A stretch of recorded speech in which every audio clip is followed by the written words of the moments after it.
Hello everyone and welcome to today's webinar.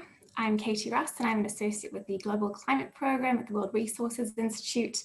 Today's webinar is focused on enhancing NDCs to reduce short-lived climate pollutants.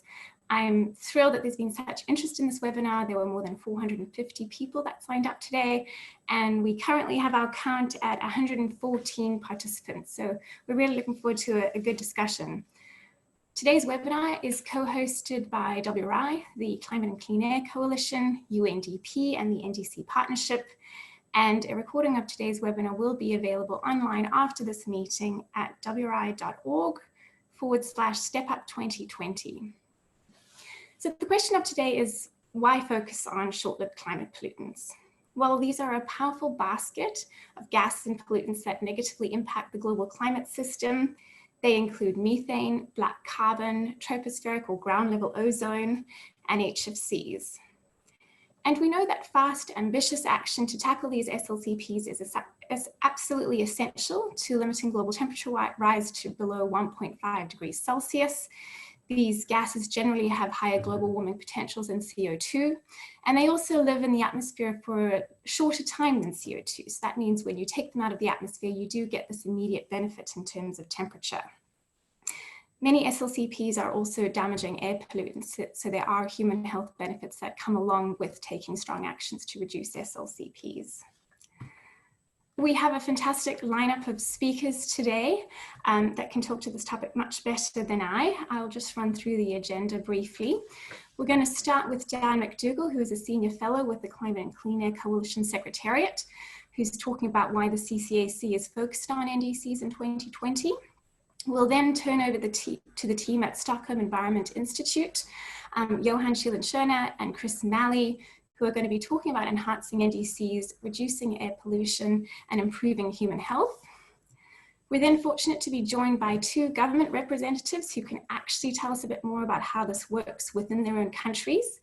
We have Bala Bapa, who works for the Federal Ministry of Environment in Nigeria, and then also Ben Breda, who works for the Ministry of Environment and Sustainable Development in Côte d'Ivoire. We'll then close with about 10 to 15 minutes of Q&A. Before we dive into the formal presentations, and I'll introduce the speakers in a bit more detail before their respective presentations, I wanted to hand over to my colleague Mary Levine, who's going to go over a bit more about the logistics for today's webinar. Mary, over to you. Hi, thank you, and thank you again for joining us. To best hear us, we suggest you use your computer audio. However, if you experience any difficulties during the webinar, you may select the telephone option and dial in with the appropriate number given in the webinar confirmation email. During the entirety of the webinar, attendees will be in listen mode only. Should you have any questions or comments during the webinar, please utilize the Q&A function, not the chat function, at the bottom of your screens. We will be monitoring throughout the presentations and will answer either during the presentation or at the end during the Q&A session. Today's presentation will be recorded and sent out via email in approximately 24 hours.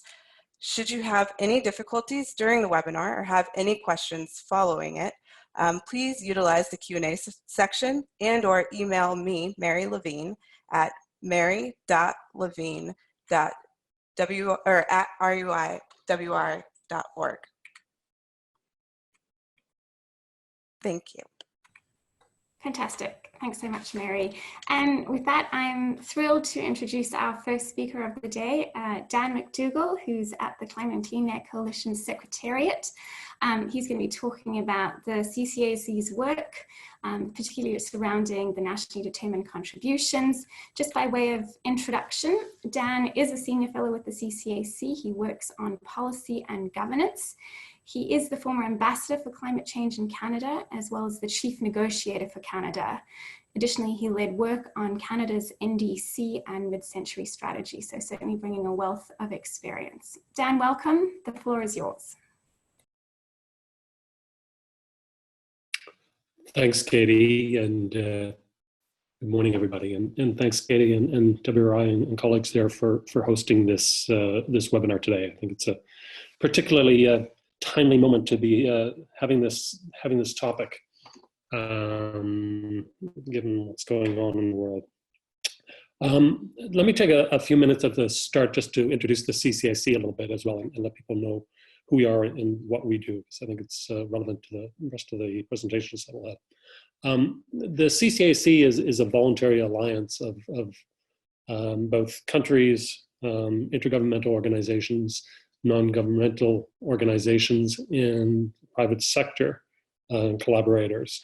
We have 69 state partners within the coalition, about 18 intergovernmental organizations, including the World Bank and most of the regional development banks, UNEP, the OECD, UNDP, Food and Agriculture Organization, Meteorological Organization, and the World Health Organization, to name a few of them, as well as almost 60 NGOs, including WRI, who's a very active member and participates in our steering committee.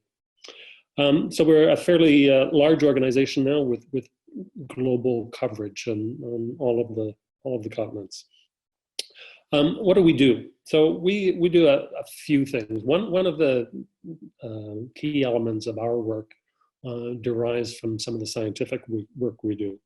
We have a very strong and active science advisory panel who's been doing publishing on short-lived climate pollutants and providing advice to ministers and to the coalition on SLCPs, and also involved in doing regional assessments of the impact and actions that can be taken to reduce short-lived climate pollutants. Done some in Latin America already as a regional assessment, in Asia Pacific with a particular focus on air pollution as the driving impactor for work there. And we're currently working on one for Africa, which Johan will talk a little bit more about at the end. So science is a key focus of what we do and really drives a lot of our work. We also do a lot of work at the political level and political engagement and making sure that our partners, countries, are coming together at the most senior level to try and drive ambitious action to reduce short-lived climate pollutants. And certainly one of the things that we've been working with at the ministerial level for the last couple of years is a particular focus on health and how the impact of air pollution and SLCPs that are causing a lot of the air pollution, as well as the co-pollutants that come with it, are having a really detrimental effect on people's health. And this is a particularly strong driver we are finding for making sure that the political class is engaged not only on the climate side of things, but also understand the immediate benefits for reductions of SLCPs from a health perspective. And as we're seeing with the pandemic that's going on, the importance of people's health certainly can't be overstated.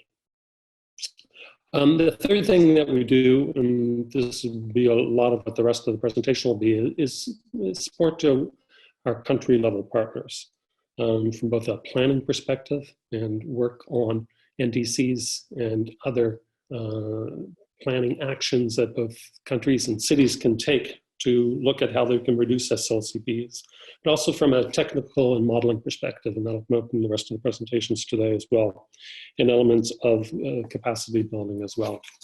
So that's kind of the overview of what we do. Katie's already mentioned kind of the why of what we're involved in this work and the work on NDCs.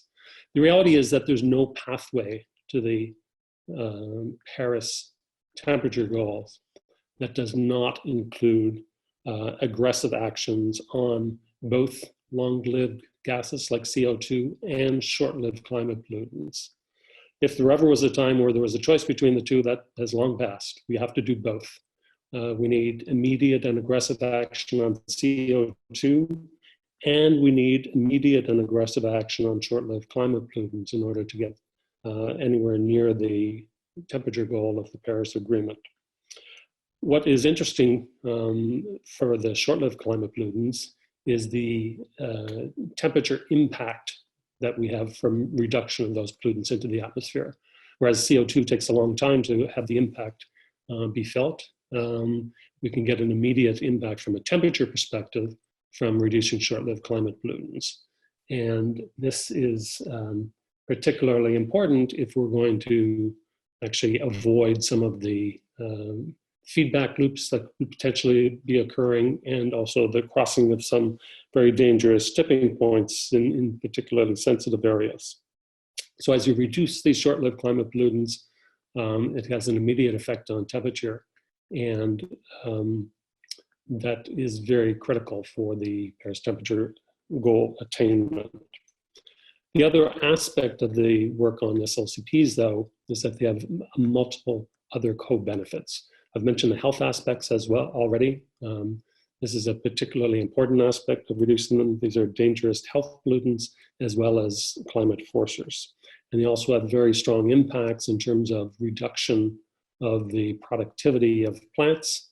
So you have an agricultural impact by having these pollutants in the atmosphere, and an agricultural benefit in terms of avoiding crop losses by removing them from the atmosphere. So that's kind of the why of what we do things. And I'll stop there and turn it over to colleagues who will be explaining in much more detail the types of things that we're involved with at the country level that is leading to more opportunities for increasing reductions of SLCPs and NDCs. Thank you. Fantastic. Thanks so much, Dan, for giving that great overview, and the CCAC Secretariat is certainly a great partner to us all. I'm going to now turn the floor over to the Stockholm Environment Institute. First, some introductions. We're joined today by two speakers from the Stockholm Environment Institute. First, we have Johan Schüller-Tschirner, who is a research leader at the Stockholm Environment Institute and reader at the University of York in the Department of Environment and Geography. His career over 3 decades has focused on different aspects of air pollution, and for the last 10 years he's been concentrating on the linkage between air pollution and climate change, and especially relevant today, the important potential for short-lived climate pollutant strategies to address the near-term climate change and protect health. He works a lot with the CCAC project that is helping countries all over the world in Asia, Africa, and Latin America to develop plans to reduce these emissions. Johan is joined by Chris Malley, who is a researcher at SEI as well. His work focuses on the linkages between air pollution and climate change. This includes research to quantify the impact of pollution on different health outcomes, and then subsequently and importantly apply this research to identify, evaluate, and prioritize different mitigation actions between countries' national action plans. So with that introduction, I'm going to pass over to Johan, and Chris, the floor is yours, and thank you for joining us.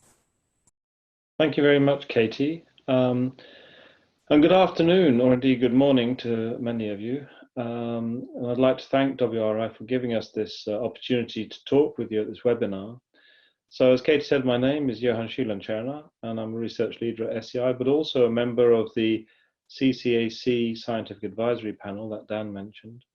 I'm going to introduce part of the talk, and then my colleague Chris Malley will provide more interesting details later on. So for those of you who don't know, the Stockholm Environment Institute is an international research institute, and we have centers in Europe, the US, Asia, Africa, and Latin America.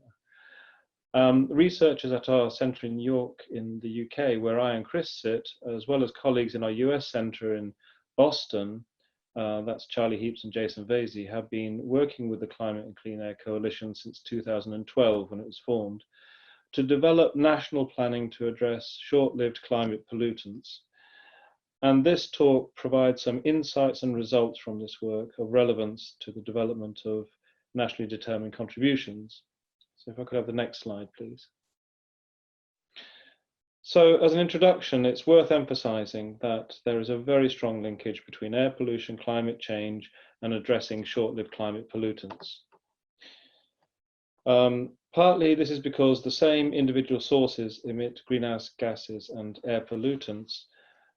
So as well as the CO2 emissions, which is the main cause of climate change and which will affect climate for a long time due to its long atmospheric lifetime, there are the emissions of the so-called short-lived climate pollutants, which have a climate impact, but importantly, because they're short-lived in the atmosphere, reducing their emission will lead to reductions in warming in the near term. But the SLCPs shown here are also responsible for some of the air pollution impacts on health, being part of PM 2.5. Methane is a precursor to tropospheric ozone, which also has an effect on respiratory health.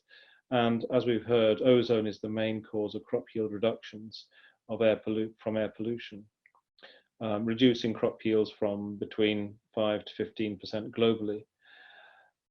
So the other thing that's important, which was alluded to before, was that measures to address short-lived climate pollutants will also reduce the emissions of co-emitted air pollutants, such as nitrogen oxide, sulfur dioxide, organic carbon, etc.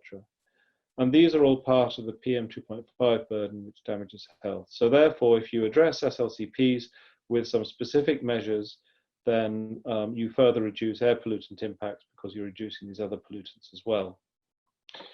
So the next slide, please. So many of the activities under the Climate and Clean Air Coalition have demonstrated how carefully chosen measures can produce benefits for both climate and clean air. And this was shown again in the recent assessment called Air Pollution in Asia and the Pacific, Science-Based Solutions. And here in this slide, you can see that 25 measures were identified. And if they were all totally implemented, this would significantly reduce the exposure of people to air pollution in Asia, bringing 1 billion people to within the WHO guideline of 10 micrograms per meter cubed of PM 2.5.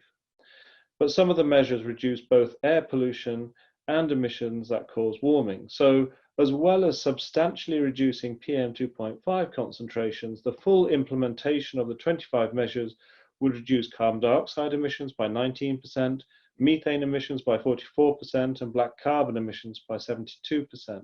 And then this led to a reduction in warming of 0.3 degrees by 2050. Next slide, please. So knowing that there is this strong linkage between air pollution and climate change, and that the short-lived climate pollutant strategies can address both problems, we have worked for 8 years under the Climate and Clean Air Coalition SNAP initiative. And this initiative stands for Supporting National Action and Planning. And we're working with countries then to help realize these benefits at the national scale by including short-lived climate pollutants in national decision-making. And we've been working with around 30 countries in Africa, Asia, Latin America, and the Caribbean, and supporting 16 countries with detailed national planning. From this experience, we produced a guidance document for how the integrated air pollution and climate change planning, with a particular focus on short-lived climate pollutant strategies, can support mitigation ambition in the NDCs, partly by emphasizing the local development benefits that these activities develop. Now, Chris Malley will give some more detail and explain some of the findings that we have and that we've put into this document and some of the background to that. So over to you, Chris. Thank you very much, Johan, and thank you very much, Katie, for the introduction. It's very nice to be here and to be talking with everybody. So yes, like Johan said, we've been working for 8 years as part of the SNAP initiative with countries across Asia, Africa, Latin America, and in Europe to identify how short-lived climate pollutants can best be targeted and reduced, and how countries can implement strategies which simultaneously improve air quality, benefit human health, and mitigate climate change. So the aim of this guidance document that we produced is to take all of those learnings, some of which we will hear about from Dr. Bapper and Dr. Breeder for Nigeria and Cote d'Ivoire respectively, and put them into a document to understand how climate change mitigation commitments that countries are making can be increased by considering actions in NDCs that improve air quality. And in the time that I have available, I really just want to highlight 2 key points from this guidance document and provide some examples as to how countries are implementing those. So on the next slide, the first point that I wanted to make is that the consideration of SLCP and air pollutant mitigation is not just about what is written in the final NDC document, but it's very important to consider the air pollution and SLCP reductions within the process that countries are currently going through to revise the NDC. So this includes the process of stakeholder engagement, what we have, but it also includes what we've described in the guidance as an integrated air pollution and climate change analysis. We outlined 7 steps for how planners can go about assessing how air pollutant and SLCPs can be reduced alongside deep and fast cuts to greenhouse gases. This analytical process is not just is not something that is separate from the processes and the analyses that countries generally undertake for developing their climate change commitments in their NDCs or for their national communications or BURs. It's something that can be added onto that existing process, in many cases with relatively little effort and with large efficiencies compared to doing this separately. So for example, when estimating emissions in a greenhouse gas emission inventory or creating future projections to look at greenhouse gas mitigation, by also quantifying the emissions of short-lived climate pollutants like black carbon, as well as those pollutants that contribute to particulate matter and ozone air pollution, we can easily understand how different strategies are going to affect air pollution emissions and SLCP emissions. And in most cases, the methodologies that are recommended by the IPCC for looking at greenhouse gas emissions are exactly the same as the methodologies that are needed to look at SLCPs and air pollutant emissions. And there are tools and methodologies that exist to make that integration. So, and then the second point that I wanted to make about this process is that when defining the climate change mitigation ambition, in order to be able to look at the air pollutant benefits, the SLCP benefits that can be achieved from a certain level of climate change commitment in an NDC, it is really useful to be able to break down that climate change commitment into specific policies and measures that will go towards achieving it.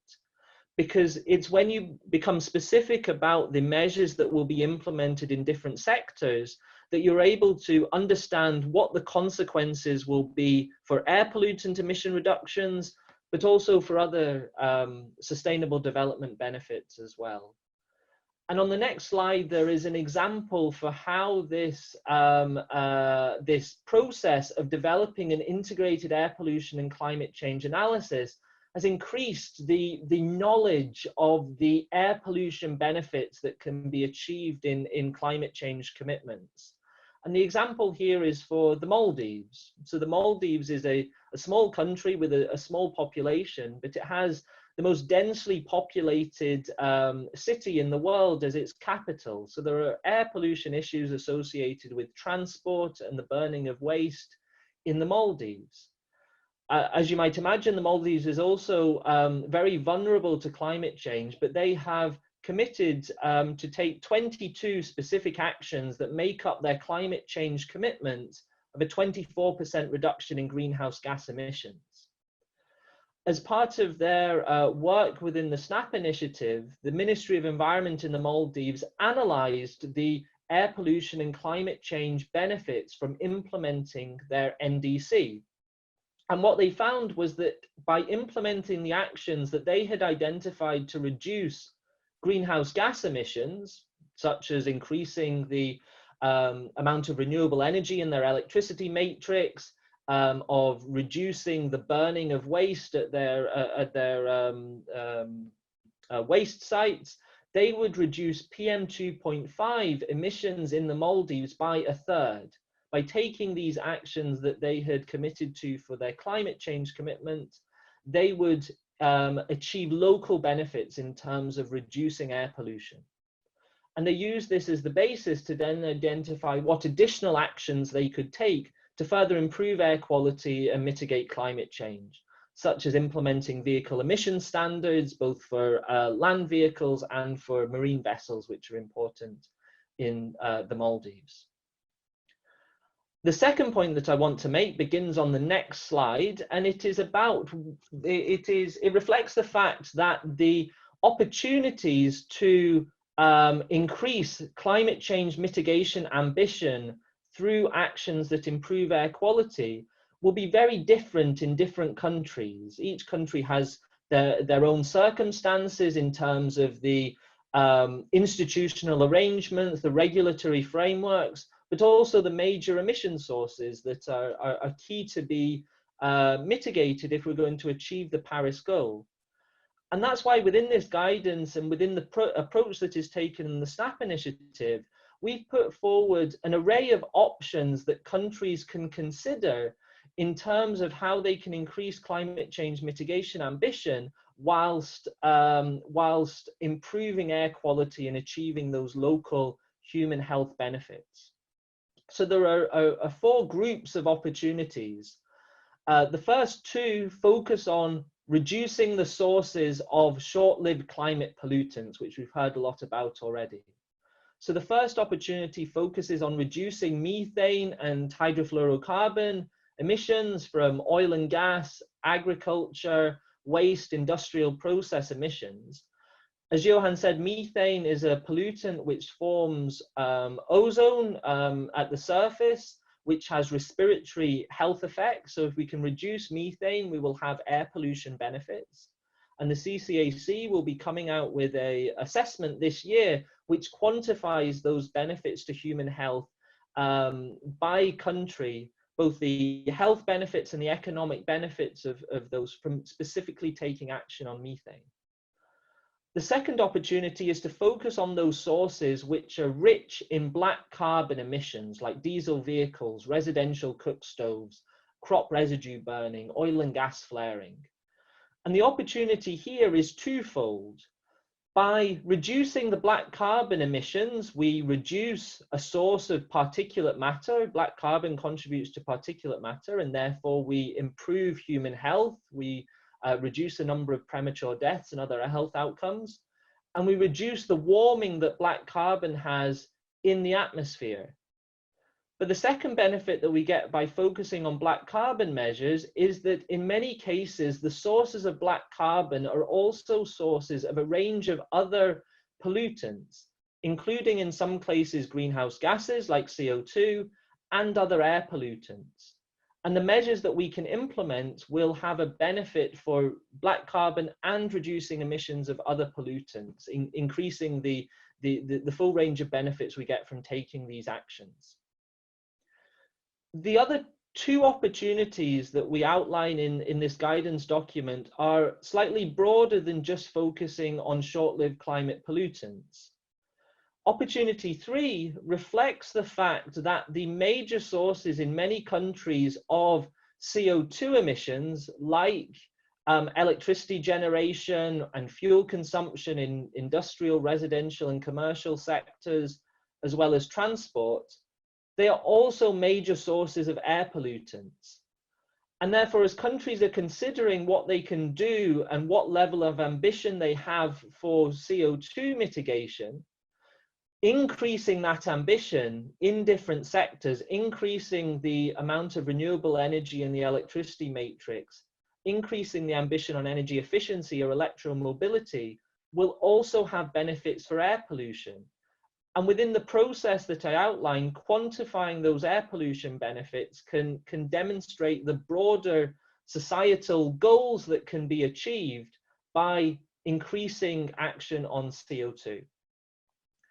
And finally, the 4th opportunity aims to align the NDC with the level of ambition and the goals that are set out in other plans and strategies in a country. So there may be actions that are included in air quality strategies, in the HFC phase down strategies as part of the Kigali Amendment to the Montreal Protocol, in specific sectoral strategies or in national development plans. these may all include actions that haven't been identified to reduce greenhouse gases, but which their implementation will reduce a country's contribution to climate change. And ensuring that the NDC is aligned with these will make sure that all the policies in a country are pointing in the same direction. On the next slide, I just want to provide a quick example of how how one country has taken advantage of some of these opportunities in the revision to the NDC that they have developed, and that's in Mongolia. So Mongolia has a notorious air pollution problem, specifically in its capital, Ulaanbaatar, although this winter it has been slightly better than in previous years. And this led the Prime Minister to declare air pollution as a multifaceted development challenge in their Sustainable Development Goal Voluntary National Review last year. As Mongolia was revising their NDC, they worked with the SNAP initiative to identify the contribution that achieving their revised climate change mitigation ambition could have to improving their air pollution problem. And what they found was that the 8 mitigation measures that are included in their revised NDC that have increased their ambition to about a 23% reduction in greenhouse gas emissions also have substantial reductions in black carbon, in other particulate pollutants, in nitrogen oxides, from transport and other air pollutants, as you can see on the graph on the left-hand side. And what I think is important to emphasize in terms of that last opportunity on the previous slide is that these reductions in air pollutant emissions are in addition to those actions that had been identified in Mongolia's air quality strategy. So this is making a further contribution to improving air quality in Ulaanbaatar and other cities in Mongolia, in addition to what was already planned to improve air quality. And then the final thing I want to say on the next slide is that the Stockholm Environment Institute, through the CCAC SNAP initiative, is working with other countries to try and maximize the local air pollution benefits in the revised NDCs and hopefully enhanced NDCs that they are developing by helping to include short-lived climate pollutants and air pollutants through the NDC Partnership Climate Action Enhancement Package in the 4 countries listed on the slide, but also then through other projects funded by the CCAC SNAP initiative in Nigeria that we'll hear about from Dr. Bapper in a moment, in Chile, Colombia and Dominican Republic. And we would be really happy to hear from any other countries who are interested in finding out more or further information. Please feel free to contact Johan or myself, or to get in contact directly with Elsa Lefebvre, who is the program manager of the CCAC SNAP initiative based at the CCAC Secretariat based in Paris. Thank you very much. Thanks so much, Chris and Johan. We really appreciate you walking through that very practical guidance document, and it's always fantastic to hear what's actually going on in countries, and very encouraging to see what's happening in Mongolia. So thank you very much for joining us today. If anyone is interested in asking questions during this webinar, please do go to the Q&A function and type in your questions there. There's quite an active discussion going on, and I'm very appreciative of the panelists for answering the questions in real time, but there are some good questions around momentum around NDCs this year with regard to COVID-19, and some good questions around air pollution. So we'll try and tackle as many of those in the Q&A portion of the discussion, but there are some responses happening in real time over there. So please do ask your questions over there. With that, I'm going to now turn the floor over to Bala Bapper. Bala Bapper is the CCAC SNAP Implementation Coordinator at the Federal Ministry of Environment in Nigeria. Bala is an agriculture specialist with cross-sectoral experience in environment, agriculture, and climate change. Since 2014, Bala has coordinated the CCAC's agriculture and SNAP initiatives in Nigeria. Bala, thanks so much for joining us today, and the floor is yours. Thank you, Katie, and hello, everyone. I'm going to talk to us about Nigeria's SLCP project and the ongoing NDC revision process and what we have done so far.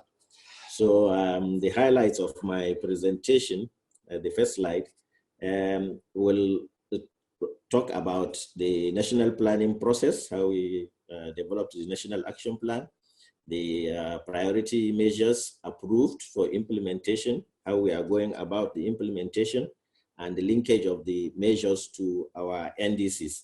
Then I will now go and talk about the Nigerian NDC revision exercise we just had in early March, and the processes we have undergone to include SLCPs in the revised NDCs.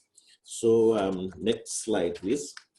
I will not take much time on the overview of the planning process, but to say that the CCAC supported Nigeria to develop a national action plan under the guidance of our lead partners, the Stockholm Environment Institute, the UNEP, IUPA, and the SNAP office itself. We coordinated the development of the national action plan involving the major stakeholders in the country, both state and non-state actors, NGOs, CBOs, and we inaugurated advisory and task forces among them, working together. We established desk offices in the ministries, departments, and agencies, and we developed the national action plan, validated it, and submitted it to our Federal Executive Council, which approved 22 measures for implementation. And next slide, please. These are the priority measures that has been identified and approved by the Federal Executive Council for implementation. And they cut across the major emission sectors, the transport sector, residential, oil and gas, industry, waste management, agriculture, power and energy, and then HFCs. So these are the measures that have been identified, and these are the measures we are working to include in the revised NDCs. So for the implementation, after the approval of the Federal Executive Council, we proceeded with the implementation. And the Federal Executive Council directed the Ministry of Environment, Ministry of Budget, Finance, Budget, and National Planning, and the Office of the Secretary to the Government to coordinate the overall implementation, which has taken off, and we are implementing the measures at the moment. So among the responsibilities given to the Ministry of Finance, Budget, and National Planning is to mainstream the measures into our national planning process, and also ensure budgetary provisions for execution of SLCP projects in the MDAs. So the implementation is ongoing at the moment. So next slide, please. These measures are linked to our NDCs, the priority sectors of the NDCs, which include the energy, oil and gas, agriculture and land use, industry, and transport. So this is linked to our priority sectors of the NDCs. So as the NDC revision process kicks off, the UNDP support program and climate promise program, together with the NDC partnership and the climate action enhancement package, undertook a joint mission in Nigeria to kickstart the NDC revision process. And in particular, the UNDP climate program, the UNDP climate promise is supporting the inclusion of the SLCPs into the revised NDC. And when the mission came, they insisted that the SNAP should be part of the mission to make sure that the 23 mitigation measures are included in the revised NDC. So we joined them, we joined the mission in all their activities, which cut across workshops, interactions with MDS, the donor roundtable, and the bilateral meetings with the MDS. So the UNDP is supporting about 100 other countries, including Nigeria, in the revision process. In particular, in Nigeria, the UNDP is supporting the inclusion of the water sector into the revised NDC, the inclusion of short-lived climate pollutants, forestry and nature-based solutions, gender integration, and the ILO employment and decent work program. These are the specific areas that the UNDP support program under the Climate Promise is supporting in Nigeria. So we went together with them. At every instance, we presented the National Action Plan. We emphasized the 22 measures, and we also guided the MDS to include these 22 measures into their revised NDCs. Though before now, there was a request put to the Climate Action Enhancement Package for some measures that will be included into the revised NDCs. But this is an opportunity for us to include those that have not been included in the first request. So the Climate Action Enhancement Package, which had the joint mission with the UNDP support program, also is supporting the inclusion of the mitigation, SLCP mitigation measures into the revised NDCs. So the CAEP has some funding partners through the NDC partnership. And we had discussions with them, and each of them identified the areas that they are supporting in the revision exercise. So as we said earlier, the UNDP is providing majority of support for the revision of water sector, short-lived climate pollutants, forestry, nature-based solutions, gender integration, and ILO employment and work program, as mentioned earlier. The UN Environment is supporting adoption of appropriate technologies to achieve NDC targets. Islamic Development Bank is supporting stakeholder consultations and subnational activities at the subnational level to support the Paris Agreement. Then the African Development Bank is supporting NDC investment opportunities for private sector and scaling climate action through climate technology and innovations by small and medium scale enterprises. Then the 2050 pathway is supporting the development of a long-term energy strategy for Nigeria. And then the GIZ is supporting off-grid and renewable energy targets in Nigeria. So these implementers or donors are also part of the mission that are part of the stakeholders that interacted with the missions and also the MDS. So the CAEP concluded that the 35 donor partners have stepped up by providing funding and technical assistance to countries in their effort to enhance their NDCs and raise ambition, and Nigeria is also a beneficiary. So these 35 donors are going to support the implementation of the measures in the revised NDCs. So that's why we made sure that the measures that were approved by the Federal Executive Council across all the sectors are included in the revised NDC, so that the NDC partnership and through the CAEP can present them to these donors to support any one of them that they think they can support, because it is going to be presented to all of them, and then each partner will select those that they will support. So we made sure that each MDA reflected the measures in their request, so that it will be presented to the donors to support for implementation. So as part of it, we undertook a donor roundtable with the organized by the Ministry of Environment and the donor implementers themselves, and interacted with the MDS as well, where they highlighted the areas they are going to support in that dialogue, so as to enlighten the MDS on the areas that they are going to support.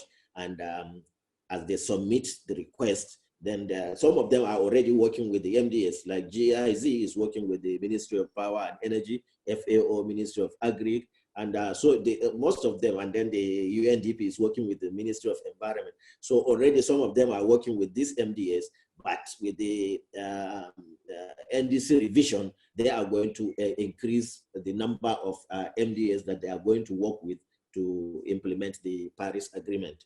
So we had the donor roundtable, donor implementer roundtable, where we interacted, and then we also had bilateral meetings. So after the donor roundtable, after the workshops and interaction with the MDS, we also undertook a roundtable, bilateral meeting with the MDS, the team, the NDC mission, and us with the SNAP team and the Ministry of Environment visited the listed ministries and had discussions with them, and also educated them on how to make presentations in the revised NDCs to the Ministry of Environment for compilation and forwarding to the NDC partnership and the CAEP for further presentation to the donors to support the implementation. So we visited the mission team that visited the MDS included the UNDP, CAEP, UNDP, Stockholm International Water Institute, the GIZ, the Islamic Bank, the 2050 Pathway representatives, the CCAC focal point, and the CCAC SNAP coordinator. So some of them we interacted beginning of the exercise, which lasted for 2 weeks between the 2nd to 6th of March. So, this team also visited these ministries and had further interactions with them. We visited the Ministry of Power, the Rural Electrification Agency, the Nigerian National Petroleum Corporation, the Energy Commission of Nigeria, the Federal Ministry of Agriculture and Rural Development, the National Red Plus, Department of Forestry, Federal Ministry of Environment, and then the Ministry of Transport and the Ministry of Finance, Budget and National Planning. It's also good to highlight that the Stockholm Environment Institute is assisting Nigeria in so many ways. And one of them is that our National Development Plan is expiring by the end of this 2020. And the Ministry of Finance, Budget and National Planning is on the way to develop the ERGP, we call it ERGP, Economic Growth and Recovery Plan successor plan, which the Stockholm Environment Institute and the Ministry of Environment had a discussion with the Ministry of Finance, Budget and National Planning, and they assisted us and contributed a report that will be very useful in placing climate issues in the successor plan. So we really appreciate the contribution. So, so the objective of all this, the bilateral meetings, donor round table, and the workshops we held, was to kickstart the NDC revision process and also ensure that the SLCPs, the role we played as the SNAP team with the SNAP focal point, the CCAC focal point, is to ensure that the 23 measures are included in the revised NDC. And this will have been submitted. Would you mind wrapping up in 1 more minute, please? Thank you. Okay. I know you've got one more slide to go. Okay, thank you. So we have I've virtually rounded up. So we had the meetings, and we ensured that the 23 measures are included, and they have been submitted to the Ministry of Environment for further compilation and submission to the NDC partnership and the CAEP for funding support. So this is what we have done so far, and we have ensured that SLCPs are included in the revised NDCs for Nigeria. Thank you. Wonderful. Thanks so much, Val. It's great to see what's going on in Nigeria and also hear how fantastically you're coordinating all of those donors, which is so important. We wish you all the best of luck with the NDC revision process, as well as the development of Nigeria's long-term strategy. So thanks very much for joining us. I'm now going to turn over floor to our final speaker, Ben Breeder, who's at the Ministry of Environment and Sustainable Development at Côte d'Ivoire. I would like to give Ben his full presentation time, so we are going to go over on this webinar about 15 minutes so that we can get into some of those good questions that you've all posed to us. If you do need to drop off at the hour, the webinar is being recorded and we will be sending a recording to you after the webinar if you do need to leave. So with that, I'm going to pass over to Ben. Thank you very much for joining us.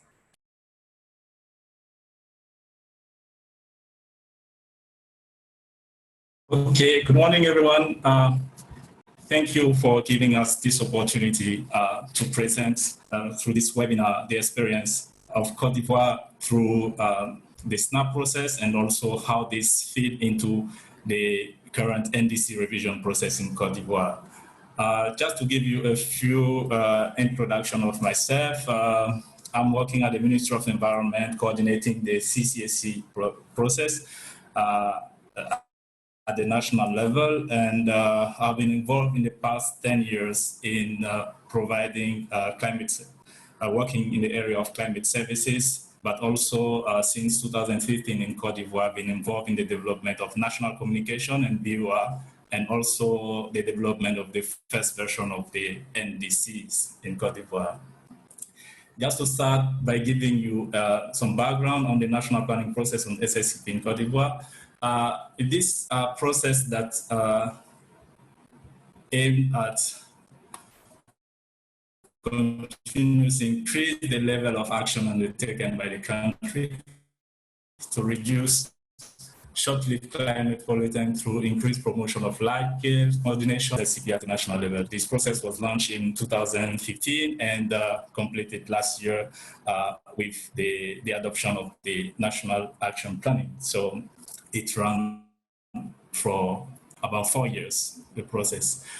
Some of the action that was undertaken under this process included, first of all, the establishment of appropriate institutional setting, having in place a team of experts involving consultants from research institutions, but also a lot of stakeholder engagement for data collection, but also information on policies, and also a great support from lead partners from the CCSC lead partner, SEI, but also IOPA and other lead partners of the SNAP. And next, what were the major findings of this process national level? First of all, the process allowed us to have a clear mapping of the pollutant, all the pollutant level in the country, but also the contribution of each sectors to these emissions. For example, you have a great contribution from the residential sector for all that is particulate pollutant here in blue, organic carbon, black carbon, and particulate matter. But we can also relate, what is more interesting here is that we can relate the different pollutants to each sectors. Also, we came up with some projections of emissions for two major SLCP that contribute to the emissions in the country, mainly the black carbon and the methane. And you can see here that emission of those two SLCP will increase in the future if nothing is done. So this leads us to consider measures that will help address these emissions, reduce this emission within the different sectors that contribute to the emission in the countries. And we've been able to identify through the SNAP process 16 measures in 5 major sectors, which are household energy sector, the transport sector, and the waste agriculture, oil and gas, which are the I think the most important at this stage of our assessment of the most important contributor to the SLCP in the country. We also through this process, we also kind of looking at the different measures with regard to the state of implementation, mainly the measures that are already going on, implemented by the government, and also additional measures that could be considered to further reduce the SLCP. Why this is important in such kind of process is that it allows us to clearly see the different pathways of the emission. What will be the emission if, for example, the current policy fails, and what are the implications of the implementation of current policy, but also additional measures that we are considering under the SLCP action plan. Same for the methane here. We can easily track the progress of emissions against different pathway and different commitments of the government. One interesting point through this process and the approach, is the possibility for us to come up with an in-depth analysis within each sector of the contribution, but also the impact of the different measures on the emissions, but also their contribution to other different development goals. And this will lead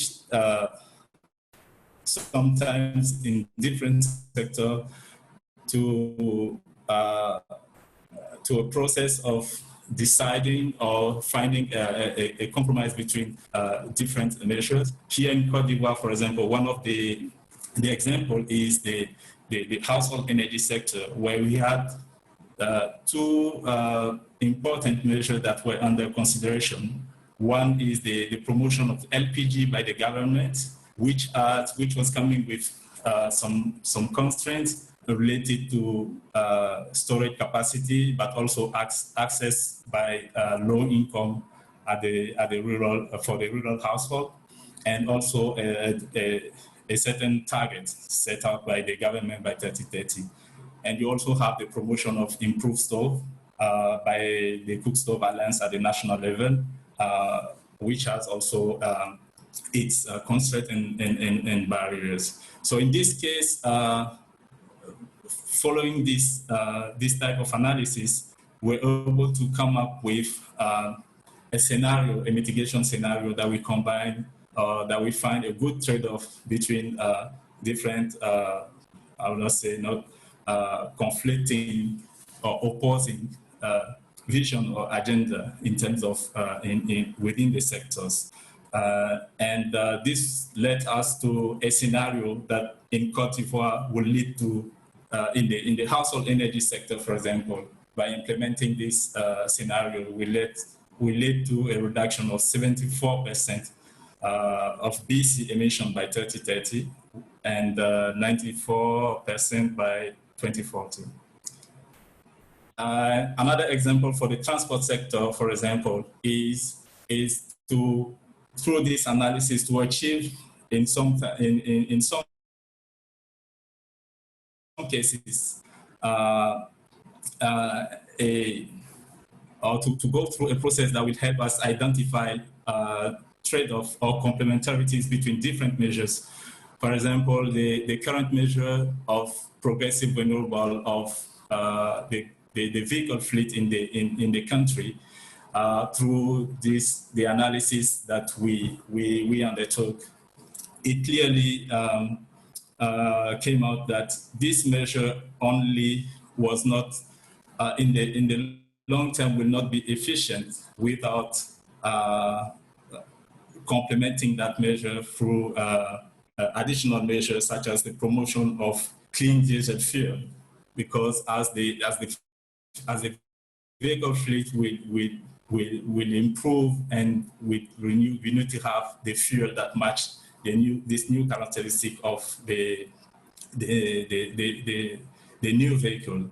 So which includes, for example, the promotion of cleaner fuels such as 10 ppm sulfur by 2030.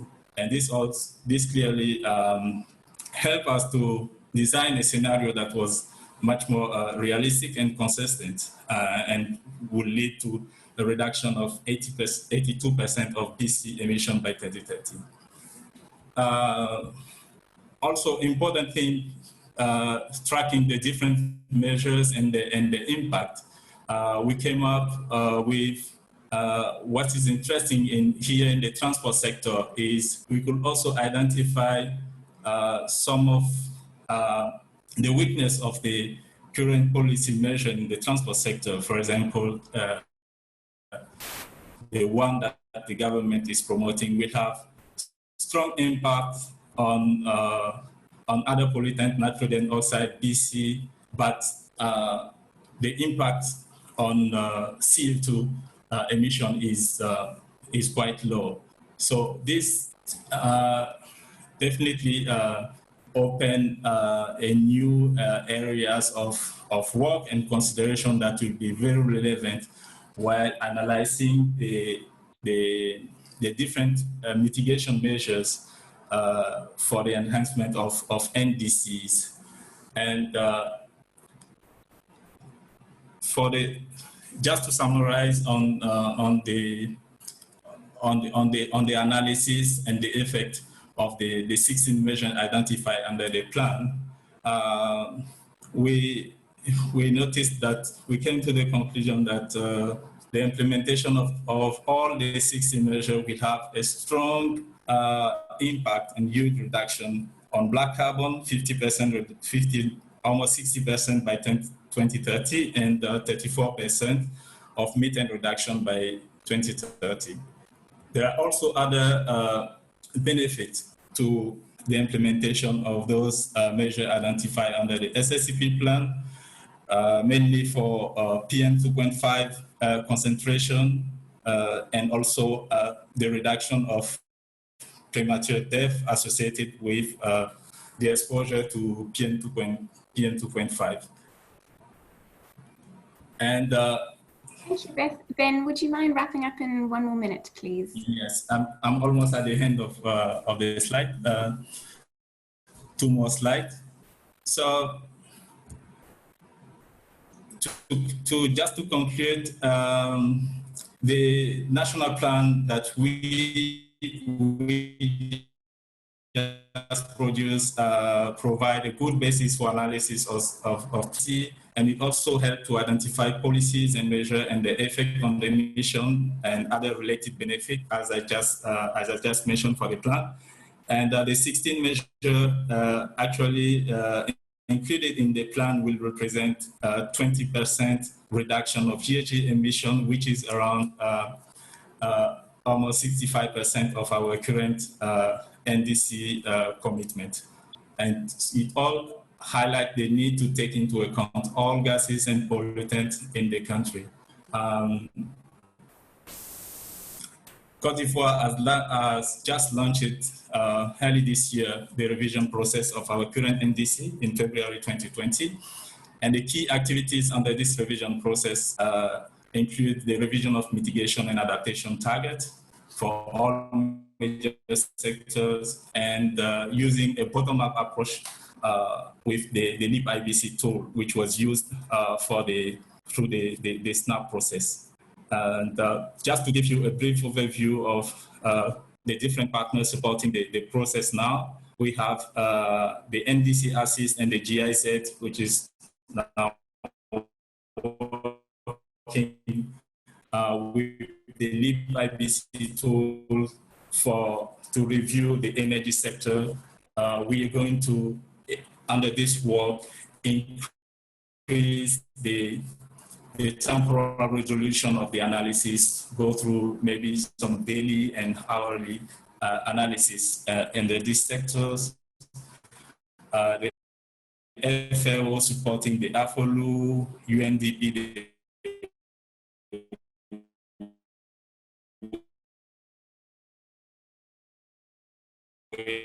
and then receive the support, the confirmation of the CAIP, and this is then the scope of the gases that are covered.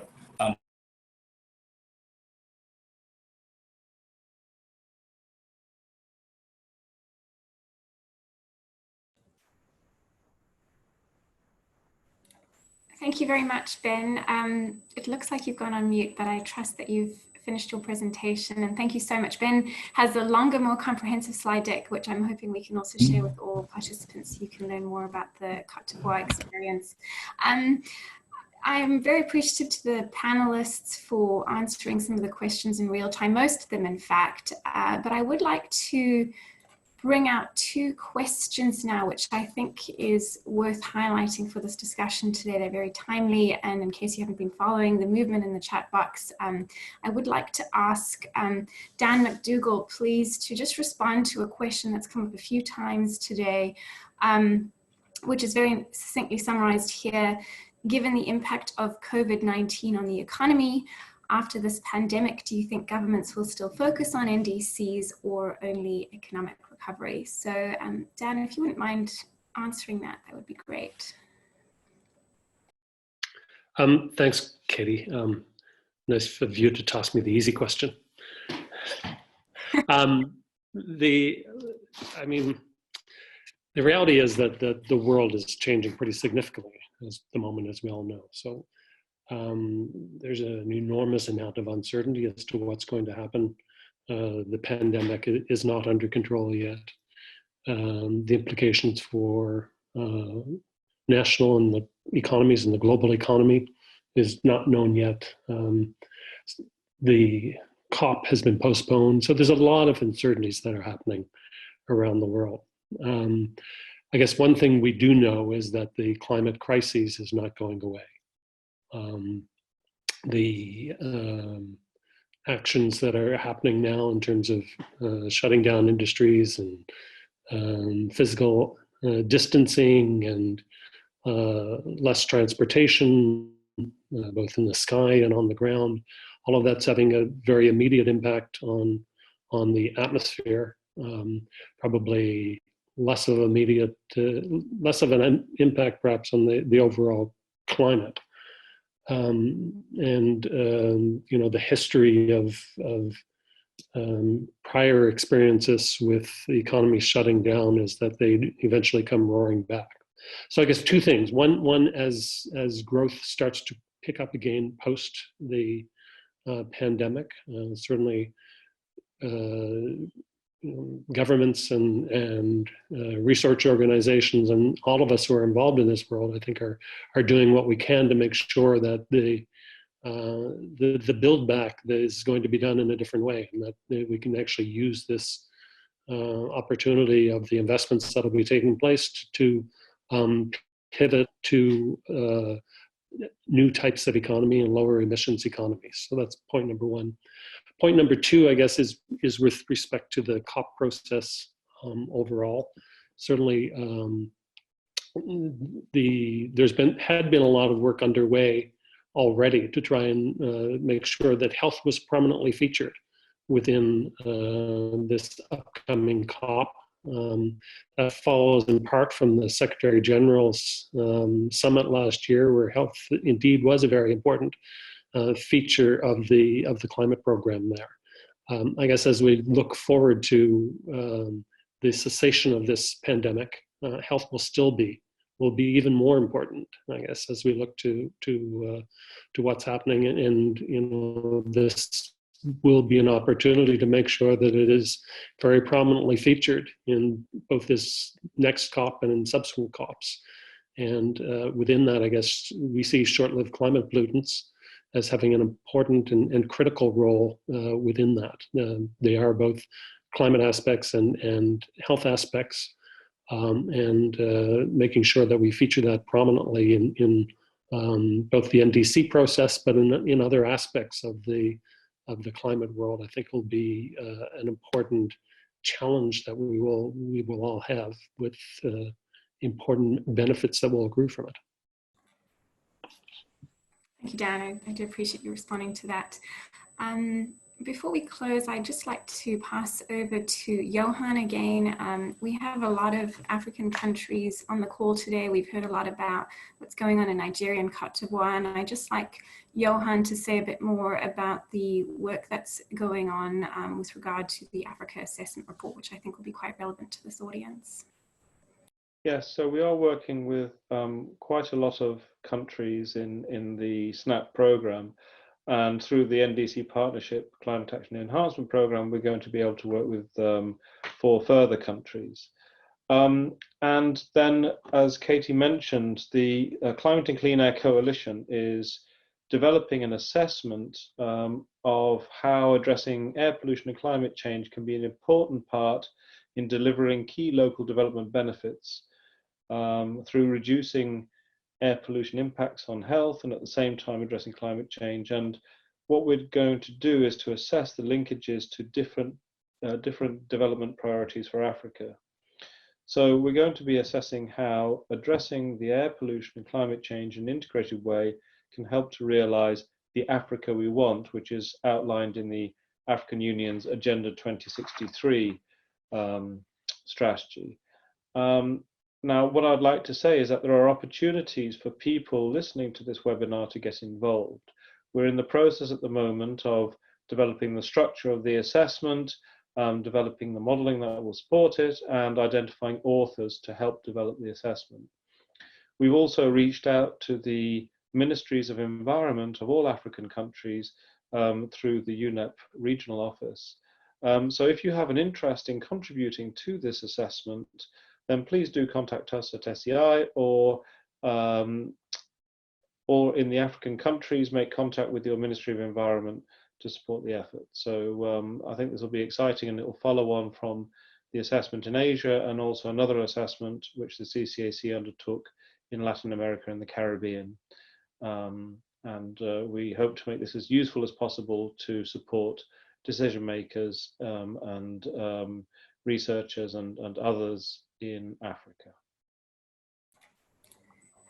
Thank you very much, Johan. I would like to say a special thank you to all our panelists today for your fantastic presentations and for also keeping up with all the questions as they came in. I'm incredibly appreciative, and we all learned a lot today. I would also like to thank all the participants who joined us today. At our peak, we had 170 people on the line, 120 people are still on, which just shows the interest in this topic. A recording of the webinar will be available soon on wri.org/StepUp2020. This is also part of a series of webinars that we're doing at the moment on different topics related to NDC enhancement. We will be doing another webinar next week, Thursday, which will be starting half an hour before this webinar. And if you're interested in learning more about that and registering, please do see the link that's displayed on the screen today. So with that, thanks everyone for joining. We'll conclude now and look forward to staying in touch. Stay well. Bye.